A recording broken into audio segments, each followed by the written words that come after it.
ಒಂದು ಸಿನಿಮಾ ಅಚ್ಚುಕಟ್ಟಾಗಿ ಇರಬೇಕು ಅಂತಂದ್ರೆ ಎಲ್ಲ ಫ್ಯಾಕ್ಟರ್ಸ್ಗಳು ಕೂಡ ಪರ್ಫೆಕ್ಟ್ ಆಗಿ ಆಡ್ ಆಗಿರಬೇಕು.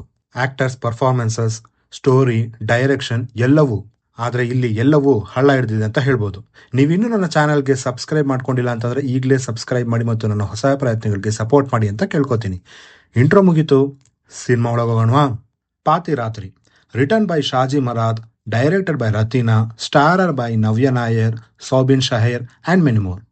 ಝಾನ್ಸಿ ಮತ್ತು ಹರೀಶ್ ಕೇರಳದ ಒಂದು ಹಳ್ಳಿಯಲ್ಲಿ ಪೊಲೀಸ್ ಡಿಪಾರ್ಟ್ಮೆಂಟ್ ನಲ್ಲಿ ಕೆಲಸ ಮಾಡ್ತಾ ಇರ್ತಾರೆ. ಒಂದು ದಿನ ಇವರಿಬ್ಬರಿಗೂ ನೈಟ್ ಶಿಫ್ಟ್ ಇರುತ್ತೆ. ಅಲ್ಲಿ ಇವರಿಬ್ಬರು ಮಾಡುವಂತ ಒಂದು ಸಣ್ಣ ತಪ್ಪಿನಿಂದ ಒಬ್ಬನ ಹೆಣ ಬೀಳುತ್ತೆ. ಸೊ ಆಬ್ವಿಯಸ್ಲಿ ಇದರಿಂದ ಇವರು ಕೆಲಸನ ಕಳ್ಕೊತಾರೆ. ಹಾಗಿದ್ರೆ ಇವರಿಬ್ರು ಕೆಲಸ ವಾಪಸ್ ಸಿಗ್ತಾ? ಇವರು ಆ ರಾತ್ರಿ ಮಾಡಿದ ತಪ್ಪಾದ್ರೂ ಏನು ಮತ್ತು ಅಲ್ಲಿದ್ದ ಹೆಣದ ಕತೆ ಏನು ಅನ್ನೋದನ್ನ ನೀವು ಸಿನಿಮಾ ನೋಡಿನೇ ತಿಳ್ಕೋಬೇಕು. ಮೊದಲಿಗೆ ಇಲ್ಲಿನ ಪಾಸಿಟಿವ್ ವಿಷಯಗಳಿಗೆ ಬರೋದಾದ್ರೆ ಅವು ಇಲ್ಲಿ ಕಮ್ಮಿ ಇದ್ವು. ಸೌಬಿನ್ ಅವರು ಕೂಲಿ ಚಿತ್ರ ಆದ್ಮೇಲೆ ಸ್ಟಾರ್ ನಟರ ಸಾಲಿಗೆ ಸೇರ್ಕೋತಾರೆ. ಅಂತವರು ಇಂತಹ ಚಿತ್ರಗಳಲ್ಲಿ ಕಾಣಿಸ್ಕೊಳ್ಳೋದಿದೆಯಲ್ಲ, ಅದೇ ಇಂಥ ಚಿತ್ರಗಳಿಗೆ ಪಾಸಿಟಿವ್ ವಿಷಯ. ಇಡೀ ಸಿನಿಮಾ ಸೌಬಿನ್ ಮತ್ತು ನವ್ಯ ನಾಯರ್ ಅವರ ಸುತ್ತಾನೆ ನಡೆಯುತ್ತೆ. ಇನ್ನು ಈ ಸಿನಿಮಾದಲ್ಲಿ ನೆಗೆಟಿವ್ ವಿಷಯಗಳಿಗೆ ಬರೋದಾದ್ರೆ ಅವು ಇಲ್ಲಿ ಸುಮಾರಿವೆ. ಸ್ಟೋರಿ ತುಂಬಾನೇ ಫ್ಲಾಟ್ ಇದೆ. ಮೇನ್ ಕ್ಯಾರೆಕ್ಟರ್ಸ್ ಗಳ ಕ್ಯಾರೆಕ್ಟರೈಸೇಷನ್ ತುಂಬಾನೇ ವೀಕ್ ಇದೆ.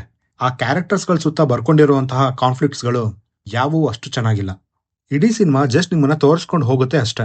ಅಷ್ಟನ್ನ ಬಿಟ್ರೆ ಸ್ಕ್ರೀನ್ ಪ್ಲೇ ನಲ್ಲಿ ಟೆನ್ಷನ್ ಅಂಡ್ ಆ ಹರಿನೆಸ್ ಏನು ಬಿಲ್ಡ್ ಆಗೋದಿಲ್ಲ. ಯಾವ ಪಾತ್ರಗಳಿಗೂ ಇಲ್ಲಿ ಪರ್ಪೋಸ್ ಅನ್ನೋದೇ ಇರೋದಿಲ್ಲ. ಜಸ್ಟ್ ಸ್ಕ್ರೀನ್ ಮೇಲೆ ಅಪಿಯರ್ ಆಗ್ತಾನೆ ಹೋಗ್ತಿರ್ತವೆ.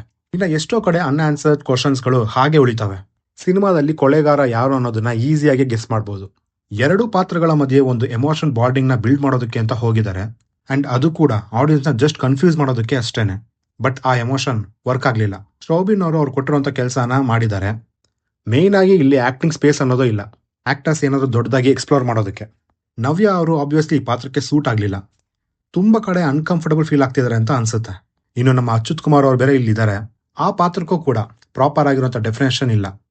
ಮ್ಯೂಸಿಕ್ ಮತ್ತು ಸಿನಿಮಾಟೋಗ್ರಫಿ ಡೀಸೆಂಟ್ ಅಂತ ಹೇಳ್ತೀನಿ.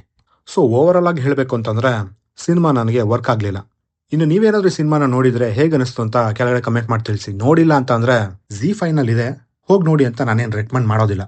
ವಿಡಿಯೋನ ಮುಗಿಸೋಂತ ಸಮಯ ಆಯ್ತು. ಮುಂದಿನ ವಿಡಿಯೋದಲ್ಲೇ ಸಿಗೋಣ ಅಂತ ಹೇಳ್ತಾ ನಾನಿನ್ನು ಹೋಗ್ಬಿಟ್ಟು ಬರ್ತೀನಿ.